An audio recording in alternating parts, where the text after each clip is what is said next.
Welcome back to the Daily Drum on WHUR and Sirius XM Channel 141. This is the Inside segment. I'm Harold Fisher. The holidays come with a lot of hype, weeks of buildup, ads filled with smiling families and big expectations for one perfect day. For the children, that excitement can be even bigger, fueled by what they see on television, online, and of course, at school. But when reality doesn't match the picture, disappointment can set in for kids and adults alike. Well, tonight we're talking about managing holiday expectations, especially for the kids. How parents can set realistic boundaries without stealing the joy, and how families can focus less on perfection and more on presence, connection, and what truly matters. My guests are Dr. Vicki Hayter, marriage and family therapist with Emerge Lifestyle Consulting in Kensington, Maryland, and Denye Eicher, National Director of Public Policy and Advocacy for Mocha Moms. Ladies, thank you so much for joining the conversation. I appreciate your time. It's a pleasure. Yeah, so excited for this conversation. So am I. So am I. So let me just start right from the top. Why, Denye, do you believe the holidays tend to come with such high emotional expectations for adults and children? Well, because we're socialized in that way, right? And because, dare I say it, capitalism. I Hmm. mean, like that's part of the socialization.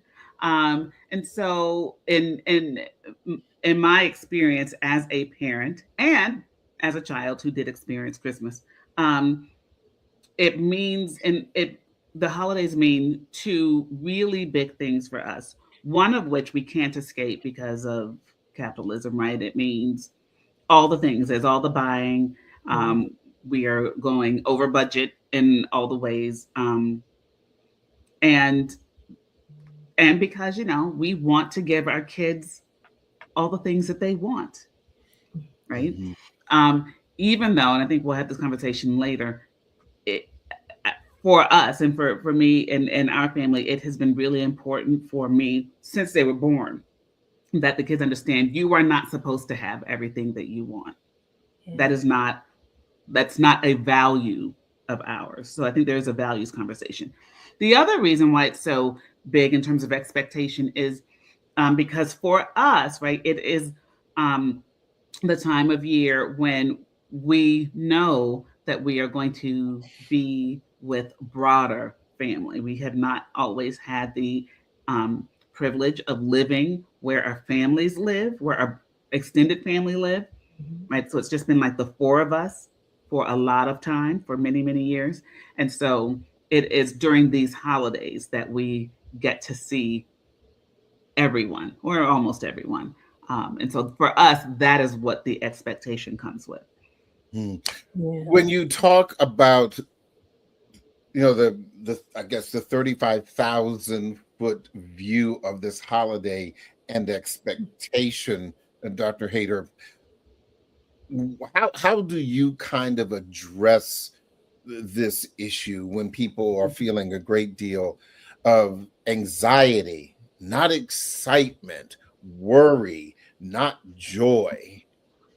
Yeah, that's such a good question. And I want to, something stuck with me about what Danae said about, and that is setting the values. And she said when they were born, though. So I'm thinking about the kind of conversations they must have been having all along that help set the value and maybe the expectation. And that comes against the conflict from society too, though, Mm-hmm. right?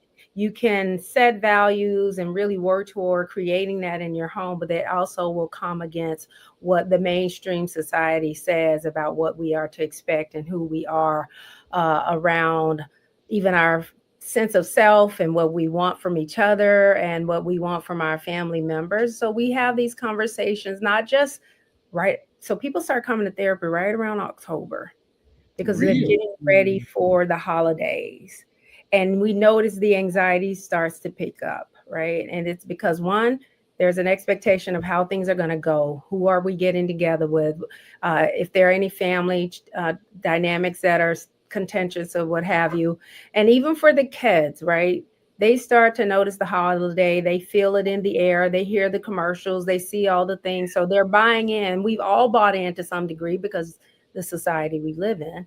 And yet our values might not always align with that, right? And let alone the current climate in which people have experienced furloughs and et cetera. So there's a lot of angst around the holidays in particular this year. But we notice this is a trend. Typically around October, people come to therapy because of the anxiety around the holidays. But I think if you've already started to have conversations, not just on the brink of the holiday, but throughout, it lowers the tension that can come with it. It lowers the stress level that can come with it because we're already putting it in perspective about how we operate during the holidays. When they come to you in October, what do they say? The conversation usually comes up around, yeah, just thinking about, we're going to spend Thanksgiving. Usually it will start with just maybe whatever's going on, anxiety around work or managing the kids. But typically what will come out in those conversations is where they're going to spend the holidays. And that brings up, say for Thanksgiving, what family dynamics are still at hand, whether it's old or new stuff. And they continue to come throughout, especially for Christmas, because now it's the expectations around spending usually. And how that's going to go. I have people come even talk about the gift exchange and who set the list up. Like it can get really messy for families around the holidays.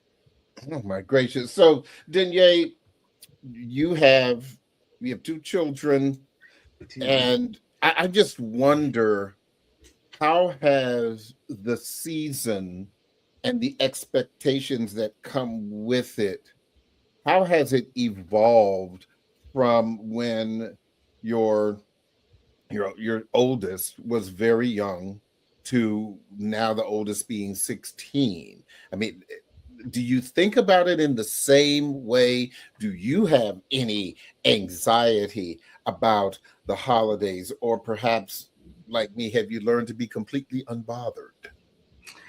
I am unbothered up until Christmas Eve. That's not bad though. No, it's not. It's not, because by Christmas Eve, it's too late to correct any problems. So right. I tend to actually start to worry, to Dr. Hayter's point about, have we gotten them enough? Like, will it be fair, right? Are there enough packages that they both have equal number of packages? All the nonsense that, even as I talked about values earlier, signify the ways in which the tensions of the world and the larger society are working against, even when we've established certain values at home. So I will not claim to be unbothered. But by Christmas Eve, it's too late, right? Cookies and cold might be what you get.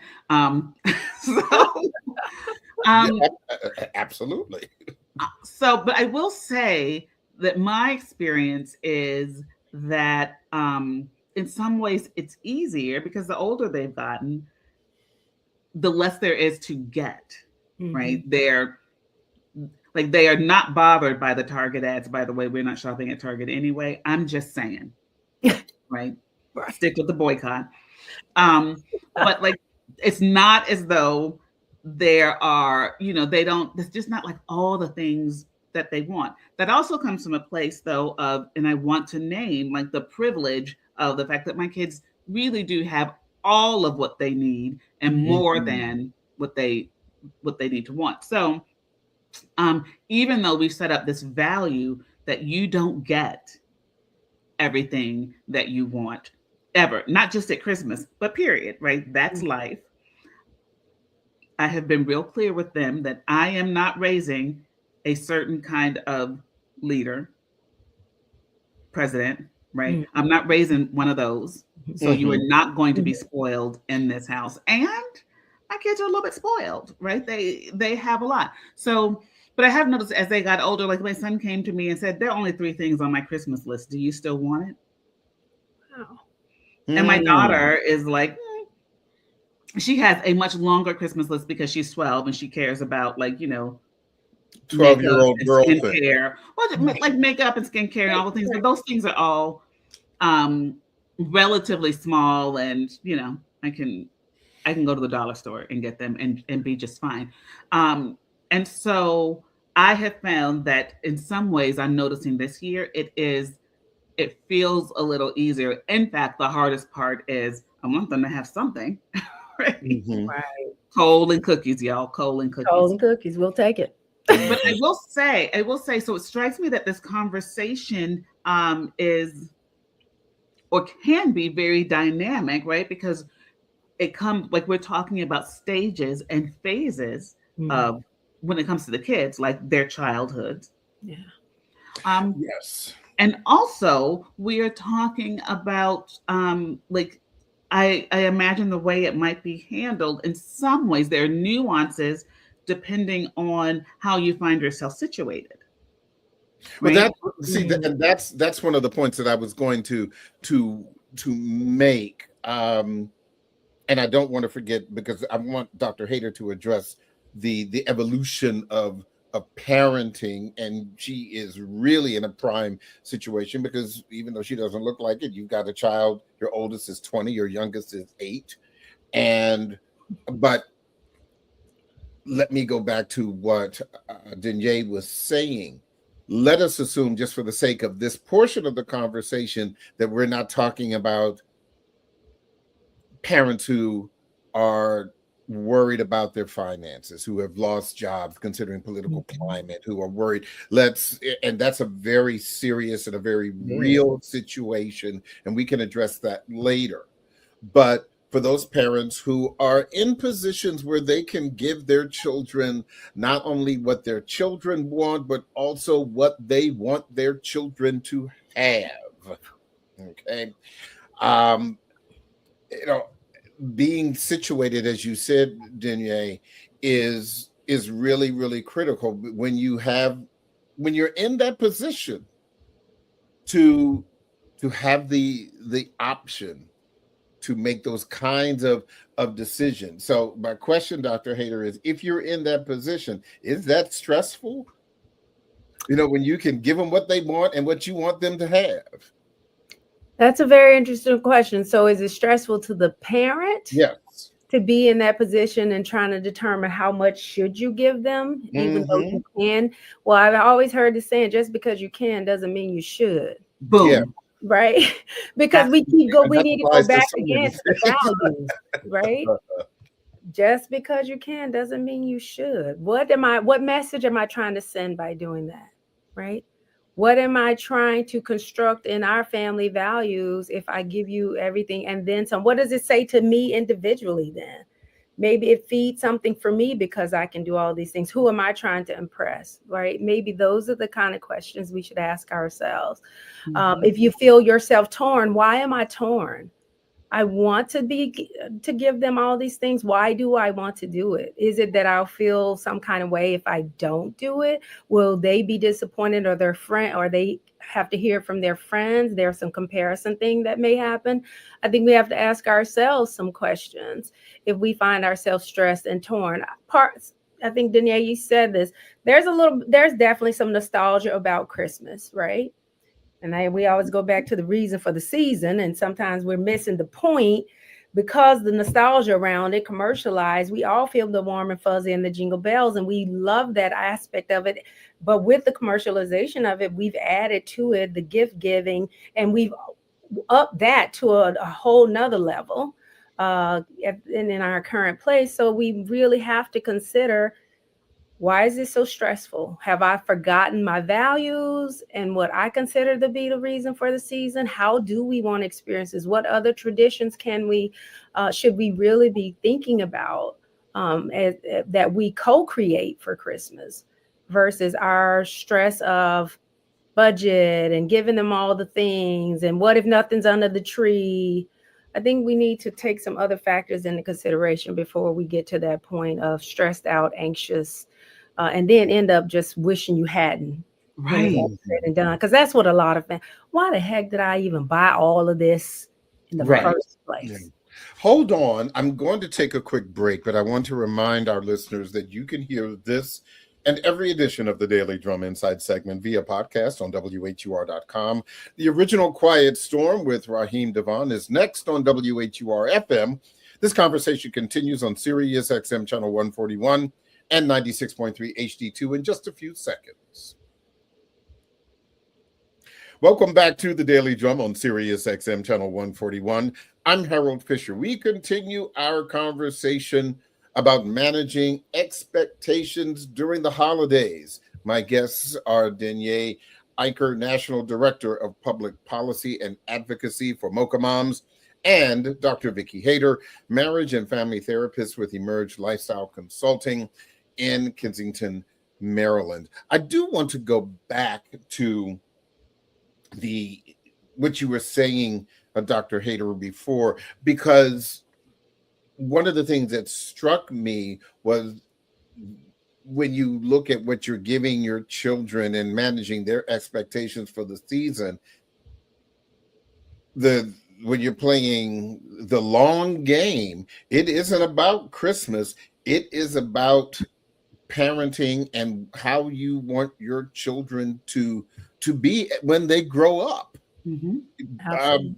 Danye talked about not raising, spoiled brats, but Dr. Hayter, how do you manage a potential spoiled brat with someone who potentially will be a high achiever? Mm-hmm. So managing the spoiled brat versus a high achiever, I will say that starts with the parenting perspective first, right? A lot of things we're doing is because there's something in us that, like I always hear parents say, I want to give my kids more than what I had, right? Well, what do you have? Do you mean as far as things? Are we talking about values? Are we talking about traditions, legacy?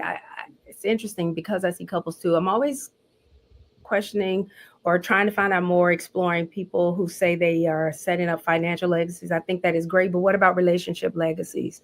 What other kind of values are that? Were we philanthropists? What kind of attributes are we displaying for our children so that they are learning more than just about the things that we can provide for them? Yeah, it's great to be able to give them more, but sometimes it seems like this stuff is coming at a cost because it's saying one thing and then you have these other expectations of them. You don't want them to be spoiled brats, but you've given them all the things, right? Right. And that's what Danye was saying earlier, because when you're talking about, Christmas giving, you say to your children, you can't have everything that you want. But then when they become adults and they begin to develop their own lives, you want them to be able to say, you can have everything that you want. You can be anything and do anything that you want. And so then, Danye, how do you balance that? Because I know you're thinking about that even when they're unwrapping gifts on Christmas Day. What part does that play in the evolution of their development? Right. So can we have real talk on I thought Daily we Drum? were, but if you got more, I am here for it all. I'm a Black woman. Yes, I noticed. Mocha Moms is while we do not exclude any moms, we are primarily a mothers of color organization. Like, that is our support. That's who we offer support to each other. And more specifically, we lean very heavily Black. Our conversations are about Black mommyhood, what it is to be a Black woman who is also a mom, and, by the way, of Black children. So here's the real conversation, y'all. So speaking to and for and about that group, we are in some trying times right now. If we don't know anything else in this moment, I hope that one of the things that we are recognizing is the wisdom of the people who came before us, and understanding that we have to survive no matter what the situation is. And by the way, we do survive no matter what the situation is. We do not survive by not making our children competitive. And you know who is going to be most competitive in the next 10 years? Those people, those who will be adults, who know how to do a thing and get a thing without it being given to them. We are not even doing our children a service if we are giving them everything that they want without them having to work for it, right? And even specifically for Black kids, because Black people know this, even when they are doing their best and excelling, we still don't always get what we want. Mm-hmm. The people who are going to be able to survive and thrive are going to be those folks, like those kids, now kids, future adults, who know how to hustle and work for it, and who know how to be resilient when the outcome isn't immediately what they want it to be. When we are giving our kids everything, when we are saying yes to everything, like this, I don't even know how much of this is a question when we are giving our kids permission to do something, right? How many of us have this tension when they ask to do something that we're like, absolutely not. You cannot spend the night at so-and-so's house. I don't know those people. Mm-hmm. Right. Yeah. And that's it, you are addressing exactly what I'm saying, because my daughter is an adult, but yes, look, I got a good job. Okay. Always had a good job. So I was able to, as I said, give her not only what she wanted as a little girl, teenager, etc., but also give her what I thought that she should have. But I always, in the back of my mind, was saying, am I spoiling her? Am I making this expectation of what I should be doing during this holiday season impact how she looks at holiday season values, giving, reason for the season, all of that 5, 10, 15, 20 years down the road? Well, I will say sometimes what they need is no. Mm-hmm. Right? I would argue the very leaders right now that many of us are fed up with, I would argue that their problem is they never heard no. No. Mm-hmm. Yeah. Right? Yeah. I'm not trying to raise little weaklings. So I tell them all the time, no is the answer I'm giving you. I might give you a reason. And sometimes the reason I give is because that's not what we are doing. That's not our values. And because you can live with disappointment today. Yeah. Yeah. My mother used to call it because I said so. But but I want to be clear about like what the reason is. I'd like to be clear with them about the reason that I'm saying no, and to be really clear that sometimes the reason I am saying no is because you are going to be okay not getting what you want in this moment. So I'm gonna tell you no. And I keep having this discussion with my son. He yesterday he asked me if he could do something, and I said no, and he said, "But you let me do it." He stopped mid-sentence because my rule is I might let you do something this time. Do not expect that this is going to be the rule. Understand that this is a privilege for the moment. Right? And I think that, like, I'm not the only one parenting like this. We're all parenting. I think a lot of us are parenting like this. I think what we are not always doing is articulating why we're doing a thing. So we're taking the shortcut and saying, because I said so, which is true, right? But what does that mean to a 5-year-old or a 12-year-old or a 17-year-old, right? Yeah. Because even when we say it, my mom would say it, she wasn't saying, I want you to be obedient for obedience sake, right? She wasn't telling me, I want you to be compliant, right? So I think part of it is communicating what we mean by because I said so.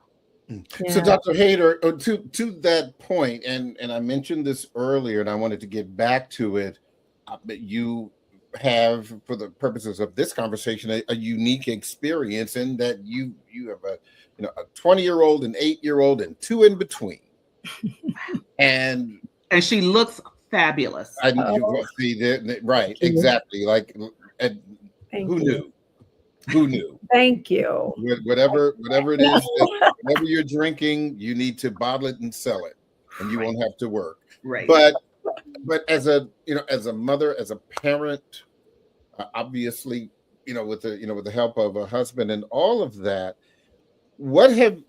how has your parenting style and your thoughts about giving to your children during the holidays evolved from child 1 to where you are now with child 4? Yeah, it's really interesting. And I look and I go, I think I'm going backwards, but it's shocker. That's what it is. So with child 1, you're excited. I was just talking to some friends. I said, this is the white warmer generation. What have we done? We have created such a cushy life. And like to your point, Denier, about not having them experience discomfort. That's why I call them the white warmer generation.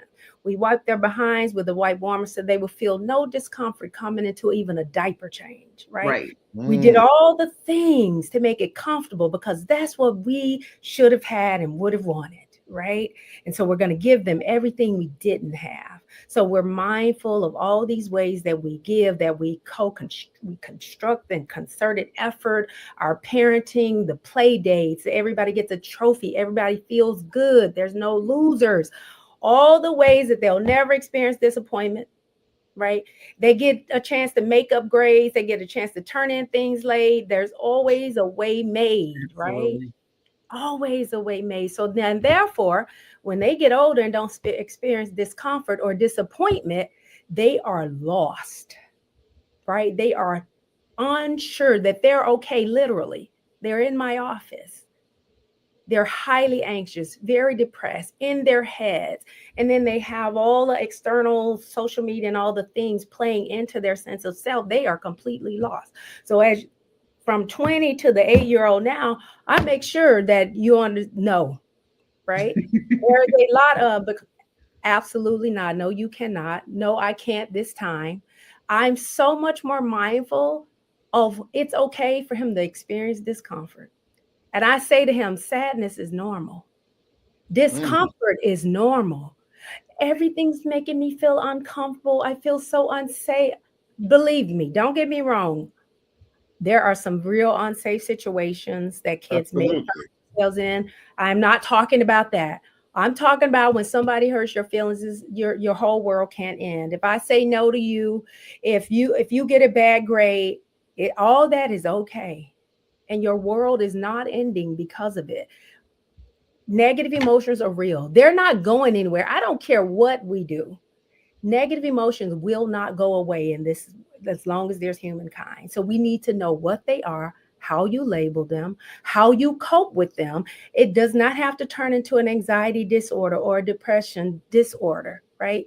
We have to teach the kids early. So it's so funny. Even my elders will say, where did this 8-year-old son of where did he come from? He is so sharp emotionally. He can understand. I was pregnant doing therapy with him too, though. So osmosis, he understands. I was about to say, he got the therapy through osmosis. That's a therapy baby, but he understands discomfort a little bit more than those. By the 3rd, 4th kid, I started to get it. And so I guess it's different. So I would say that he's not, if he doesn't get the G.I. Joe with the Kung Fu grip this Christmas, he'll be okay with that. Absolutely. He will say it's not going to kill him, is what she's saying. He might not be happy about it, but he's going to wake up the next morning and have some grits and eggs if he's in our house and be okay. Absolutely. Absolutely. And that, Dr. Hayter, I think is the whole point, because we're talking about parents who are feeling anxiety about expectations. And we all know as parents that children are very resilient. Although on the other side of that, with all of the stimuli of social media as well as interacting with their peers in school. Not every parent is going to have this come to Jesus kind of conversation that we're having right now, and they may realize that your 8-year-old or the 20-year-old or your 12 or 16-year-old, they may be okay with it, but children see stuff, Denier, and they realize, hey, I got 5 things, but Daquan, who's in my class, he got 10 things. That's true. Mm-hmm. It is very true. And I will say that my children are in close community with other children who I am stunned by how much those kids are given. My daughter actually has a saying. She's like, "Oh, they don't have a black mama." I'm just that's what she says. Right. Yeah. And so there is that, but also the comparisons are real. So I think that this moment also presents us with another wonderful opportunity. I am not who you turn to if you want to create and live with a budget like that. That's just not my strong suit, right? And I wish that I had learned some of those skills growing up. I think this moment in our history as a people, offers us another opportunity, as painful as it is, and that is an opportunity to teach our children the value of a dollar. And not just in terms of what it can buy materially, but also in terms of its power collectively for all of us. So some of the conversations that we've been having in our household is there's always an ongoing conversation about what do you really need, right? You don't just get to have everything you want, but it's also a conversation about, what, things are a little tighter for folks and for us even this year. But we've been having that conversation all year long. So I don't think that they don't have a real expectation for Christmas around that. And I don't know how much of an expectation they typically have around that. But it's also an opportunity. And I will say I've not done a great job of this. This is a growing point for me, but I think that it's a growing point for all of us to have a conversation about, we want you to have a better life, a different life. Or actually in our household, conversation is, if you want this life, when we're no longer putting the bill, here is what you need to think about. Right? Yeah. Here is how we got this life for you. And here's some of the things that you need to employ for discipline to have it for yourself, because we're not paying this bill forever. But also, we have real conversations about how our dollars are used, right? So my daughter and I very badly both want to go back to Target.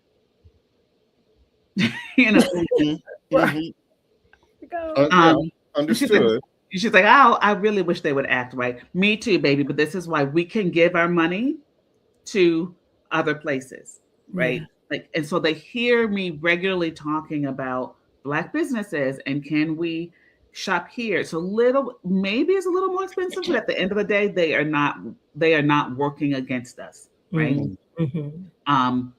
So I think this is a wonderful opportunity to have lots of new discussions that maybe some of us are not having, right? How are we talking about what it means to create a budget with them? Sitting down with them and saying, this is how much we bring in. Now, I don't suggest that you give them the number, because they don't have, whether it's $30,000 a year or $250,000, right. Their brains can't make sense of those numbers. So make it a number, right, that they can sit and deal and figure out. So for us, it's an allowance. This is your allowance. This is how much I'm giving you for Christmas to go shopping and find something for mommy and daddy and your sister or your brother, right? Yeah. Do you have enough left over to give to granddaddy? There is a finite amount of money available to you. There's a finite amount of money that is available to us.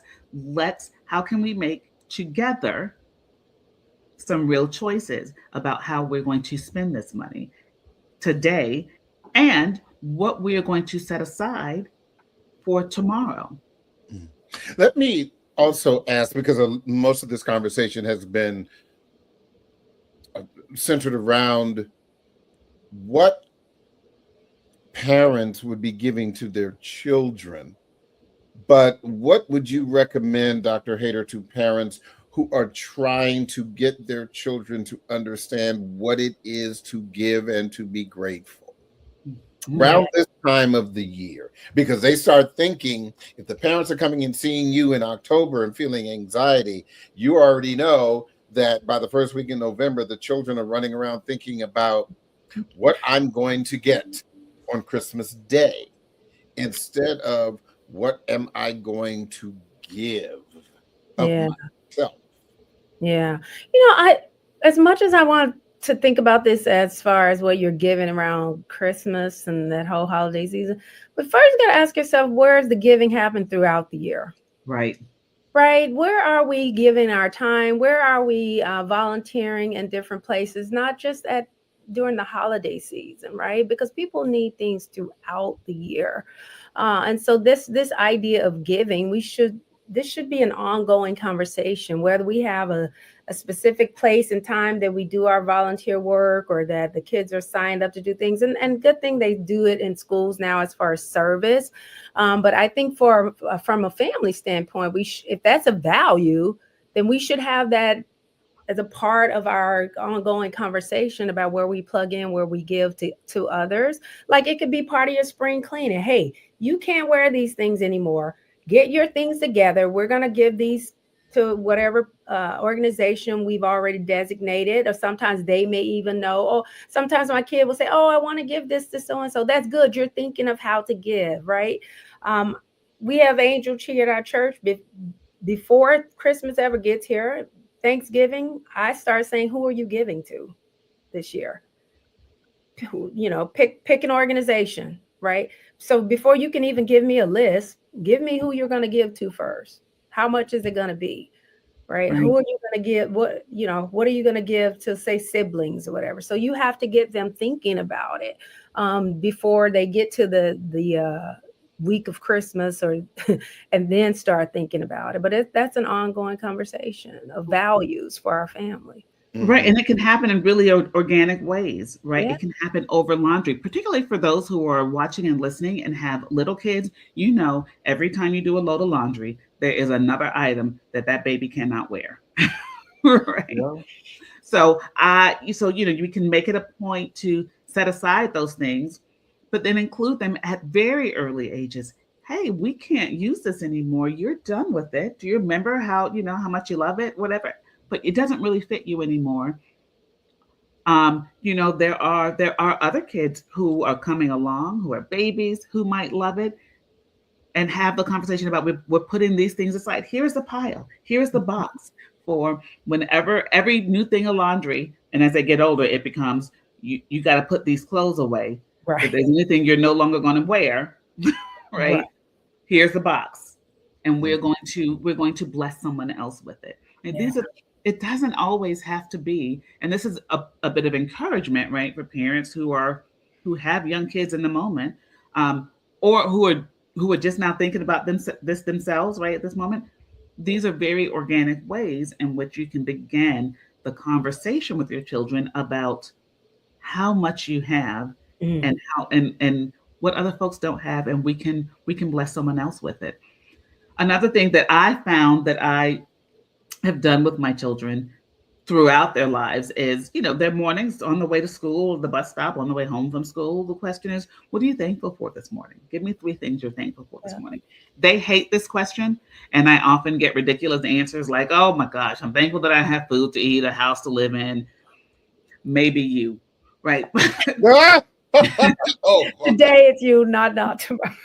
That's right. You put them out and have them walk to school. But And like we know this as parents, there are things that we do that they are going to be so annoyed with. That doesn't mean we don't do it.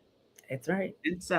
And it becomes a practice. And my hope is that as they get older, right, they develop a practice of gratitude, right? Or at the very least, an ability to have some of it, which says, and then, and compassion, right? Which says, I am so thankful for this. Not everybody gets this through no fault of their own, right? We need to, that's a piece that gets missed. Yeah. Right? That I may be a little too harsh. I always tell my kids, you don't have the life you have because you're special. They might be on your couch in a moment. Right there. It doesn't mean that you aren't special, and I love you, but like this life that you have is a function of hard work. And people who came before us, who poured into us the way that we are pouring into you. There are people who don't have this, and it's not because they are any less than you are. So what are we going to do with that information? What are we going to do with it? Dr. Hayter, I only have about a minute or so left, and I wanted to end with you. What is your best brief advice for parents to take them from anxiety and overthinking during this season to being successful with the celebration with their children, but also being unbothered? I think it starts with the parent then.